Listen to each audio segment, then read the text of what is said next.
अस्सलाम वालेकुम वरहमतुल्लाहि वबरकातुहू। प्रोग्राम ओपन माइक विद दोषी के साथ एम ए दोषी हाज़िर खिदमत है। नाजरीन, शायरी महज लफ्ज़ों को सलीके से बरतने का नाम नहीं, बल्कि शायर वो मुसव्वर होता है जो ज़माने के हालात व वाक़ियात को हू बहू पेश कर दे। शिकवाए ज़ुल्मत शब से तो कहीं बेहतर था, अपने हिस्से की कोई शम्मा जलाते जाते। बहुत से अशार ऐसे हैं जो ज़बान ज़द-ए-आम होते हैं, शोराफ़ा शेर बन सकता है। बहुत से शायर ऐसे होते हैं जिनके अशार उनके दुनिया से रुखसत फरमाने के बाद ज़बान ज़द-ए-आम होते हैं। लेकिन खुशकिस्मत हैं वो लोग जिनके बहुत से अशार उनकी ज़िंदगी में ही ज़बान ज़द-ए-आम हैं। आज हमारे ऐसे ही एक शायर दोस्त मेहमान हमारे साथ तशरीफ़ फरमा हैं जो रहीम यार ख़ान से ताल्लुक़ रखते हैं।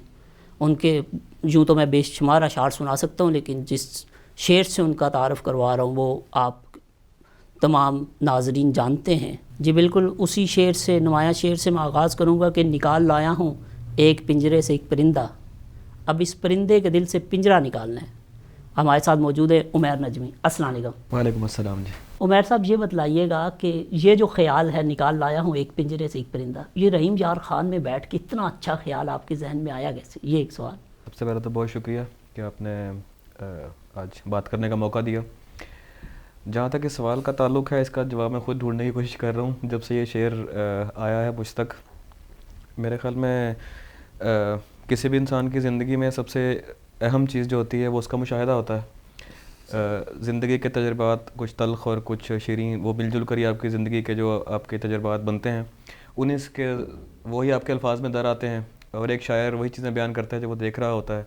तो ये मेरे ख़्याल में इंसानियत अगर ना भी कहा जाए तो हमारी कम अज़ कम जो कौम है, बरसग़ीर के जो लोग हैं, ये उनकी पिछले काफ़ी सदियों की जो एक नफ्सियाती इनके साथ एक जो चीज़ है वो उसको ज़ाहिर करती है कि आज़ादी का असल मकसद ये नहीं होता कि बस पिंजरे से निकाल दिया जाए, उस पिंजरे के ख़्याल को भी निकालना ज़रूरी होता है। वो डर खौफ जो होता है कि आज़ाद फ़िज़ा में कैसे उड़ पाएंगे, तो मेरे ख़्याल में उसको बयान करने की कोशिश की है इसमें। बहुत अच्छी तरह से आप निभा भी पाए। मतलब अलाते आज़रा को भी अगर देखें, 70 साल तारीख़ को पाकिस्तान ने, बल्कि जनूबी एशिया की तारीख़ को अगर देखें तो ये उसमें तो बड़ा अच्छा आपने बांधा। इससे दूसरी बात ये बताएं कि आप पाकिस्तान की नुमाइंदगी करते हैं आलमी मुशायरों में, इसके अलावा जब आप पाकिस्तान में होते हैं, रहीम यार ख़ान की नुमाइंदगी करते हैं, तो कितना प्राउड फील करते हैं कि मतलब उमैर नजमी अब ना सिर्फ पाकिस्तान में बल्कि भारत के अलावा दुबई और दीगर में सुना जाता है?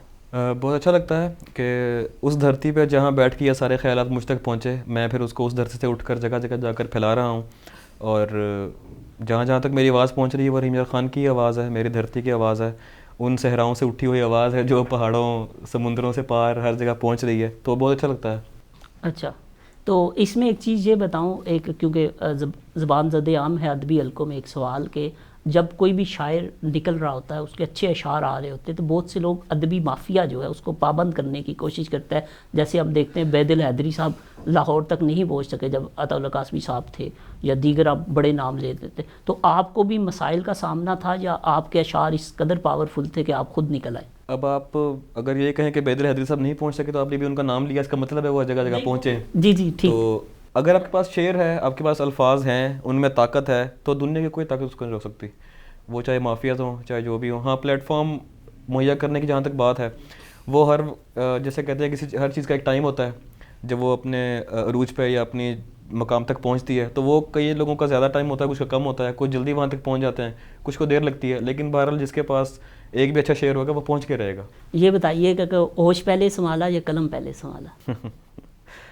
कलम तो ज़ाहिरी बात है होश संभालने के बाद ही संभाला जा सकता है। अच्छा ठीक होगा। पहले कलम संभाल लेते हैं फिर उनको होश नहीं आता। वाह क्या अच्छा है। अच्छा, मुझे ये बताइएगा, आप जब लास्ट टाइम अंदाज़े बयां और में रियान सदीकी साहब और शाजिया आप ही के साथ आपने एक प्रोग्राम भी, वहाँ पे आप भी थे मेहमान के तौर पे, उस सेट पे पढ़ के आपको कैसा, अब दुबई की ऑडियंस के हवाले से अगर कुछ बताएं कैसा लगता है? दुबई मेरा वो ज़ाहिर बात है पहला तजुर्बा था और वो बहुत खुशगवार तजुर्बा था, क्योंकि वहाँ पे सिर्फ पाकिस्तानी नहीं, वहाँ पे इंडियंस और बंगाली जितने भी उर्दू समझने वाले और बोलने वाले लोग हैं सारे मौजूद थे और बहुत मोहब्बतों से नवाजा गया वहाँ पे।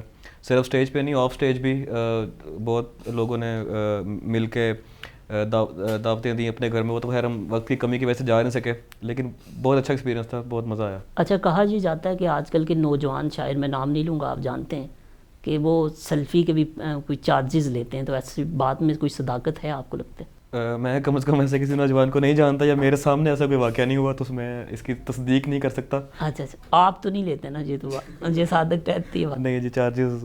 اچھا چلیں جی، اب اس کیونکہ آڈینس کافی ٹائم سے گفتگو سن رہی ہے، ابھی جو میں نے آغاز میں ایک شعر پڑھا تھا، اگر آپ اس سے ہی آغاز کر دیجئے. جی، اسی غزل کے 2-3 اشعار سناتا ہوں کہ نظر میں رکھنا کہیں کوئی غم شناس گاہک، نظر میں رکھنا کہیں کوئی غم شناس گاہک، مجھے سخن بیچنا ہے خرچہ نکالنا ہے. کیا کہنے، مجھے سخن بیچنا ہے خرچہ نکال لایا ہوں ایک پنجرے سے ایک پرندہ. کیا اچھا ہے، کیا اچھا. نکال لایا ہوں ایک پنجرے سے ایک پرندہ، اب اس پرندے کے دل سے پنجرہ نکالنا ہے. کیا بات ہے. اور خیال ہے خاندان کو اطلاع دے دوں، خیال ہے خاندان کو اطلاع دے دوں، جو کٹ گیا اس شجر کا شجرہ نکالنا ہے. واہ واہ واہ. اور میں ایک کردار سے بڑا تنگ ہوں قلمکار، کیا کہنے، میں ایک کردار سے بڑا، میں ایک کردار سے بڑا تنگ ہوں قلمکار، مجھے کہانی میں ڈال غصہ نکالنا ہے. کیا کہنے، مجھے کہانی میں ڈال غصہ نکالنا ہے. یہ خلیل الرحمان صاحب کی طرح آپ نے کردار سے غصہ نکالنا ہے. اچھا مجھے ایک چیز بتائیں، آپ کا ایک شعر مجھے پھر گردش کر رہا ہے، وہ جو آپ نے مداری کے حوالے سے کہا کہ سفید رومال جب کبوتر نہ بن سکا تو وہ شعبدہ باز، پلٹنے والے اس کو کہہ رہا ہے رکو خدا کی قسم بنے گا. تو یہ خیال جو ہے اس کی کوئی وجہ تسمیہ بتائیے. بڑا ایک جینون آپ نے خیال لایا جو معاشرے کی عکاس بڑی اچھی طریقے سے کر رہا ہے، تو یہ میں اس پہ تھوڑی سی کیونکہ آڈینس کے رہنمائی کر دیجیے.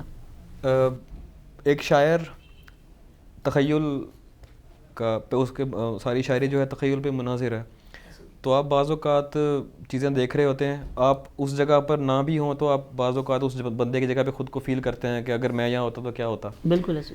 اب جیسے میرے کافی سارے اشعار ہیں جو تجھے نہ آئیں گی مفلس کی مشکلات سمجھ، وہ تو آپ نہیں سننا ہے نا. میں چھوٹے لوگوں کے گھر کا بڑا ہوں بات سمجھ. اب اللہ کا شکر ہے شروع دن سے کبھی ایسے حالات نہیں دیکھے، لیکن کیونکہ کسی پر اپنے سامنے گزرتے ہوئے دیکھی تو یہ خیال آ گیا. اسی بھی یہ جو شعر آپ نے ذکر کیا ہے اس میں بھی ایسا ہی ایک ہے کہ ایک شعبدہ باز ہے جو غریب ہے، جس کو اپنا کرتب دکھا کے گھر کچھ لے کے جانا ہے، لیکن اس کا کرتب کسی وجہ سے نہیں چل پا رہا، تو وہ لوگوں کے منتوں تک آ چکا ہے کہ آپ رکیں میں کرتا ہوں کچھ نہ کچھ. لیکن اس کو آپ حالات حاضرہ سے بھی جوڑیں تو بڑا اچھا جڑتا ہے. آپ وہ پھر اس کو شعر ایسا ہوتا ہے کہ آپ اس کی پرتیں اتارتے رہیں، وہ تو پھر آپ تو ایک خیال کو منظوم کرتے ہیں، اس کو شکل دیتے ہیں، اس کے بعد قارئین یا وہ ان کو کام ہوتا ہے پرتیں اس کی کھولنا. اچھا عمیر صاحب، وہ ابھی آپ نے ذکر کیا تھا جس غزل کا میری بات سمجھ، وہ ذرا اس کے 3-4 اشعار، وہ سارے ہی اشعار پوری غزل ہی بڑی نمایاں ہے، وہ ذرا. جی میں پیش کرتا ہوں کہ تجھے نہ آئیں گی مفلس کی مشکلات سمجھ، تجھے نہ آئیں گی مفلس کی مشکلات سمجھ، میں چھوٹے لوگوں کے گھر کا بڑا ہوں بات سمجھ. کیا بات. میرے علاوہ ہیں 6 لوگ منحصر مجھ پر، کیا مثل. میرے علاوہ ہیں 6 لوگ منحصر مجھ پر، میری ہر ایک مصیبت کو ضرب 7 سمجھ. واہ. کتاب عشق میں ہر آہ ایک آیت ہے، کتاب عشق میں ہر آہ ایک آیت ہے، اور آنسوؤں کو حروف مقطعات سمجھ. سبحان اللہ.